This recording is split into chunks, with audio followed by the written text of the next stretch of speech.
အတော်နဲ့တူမမဟုတ်ပါဘူးညီမကြီး အတော်မ ရှေ့ရဗီဒီယိုကမလာဘဲဆက်ဝင်ဖို့သွားရင်ညီကကျွန်မ snack corner မှာလဲ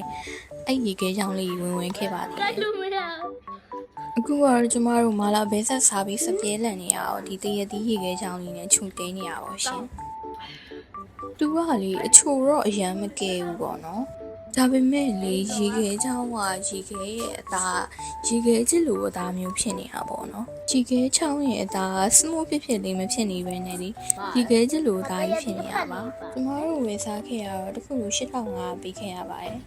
အဲ့ဒါ snack corner မှာဝယ်စားခဲ့ရပါဒီတရသီးရေခဲချောင်းလေးကတော့နောက်တစ်ခေါက်ထပ်ဝယ်စားစရာမလိုတော့ဘူးပေါ့နော်ဒီ brand ကတခြားထုတ်တဲ့ဟာလေးတော့ထပ် try ကြည့်ပါအောင်ကျမတို့တူပြီးရေခဲစားတောင်းမှုပါဒီရေခဲချောင်းမှာရသွားမယ်လို့လူကြီးမင်းတို့ထင်မှားသွားပါလိမ့်မယ်ကျမတို့အမြဲတမ်းနေကြကွန်ရှာ brown sugar ပလဲလက်တီးလေးပါပါသေးတယ်အိမ်မှာဆီယာမကြီးကမလောက်လို့အာလူကြော့ပါထုတ်လာပါသေးရဲ့ကျမတို့လေအဲ့ပလဲလက်တီးကိုလေပလဲမပါဘဲနဲ့တောက်တာပါကျမနဲ့ကျမတူက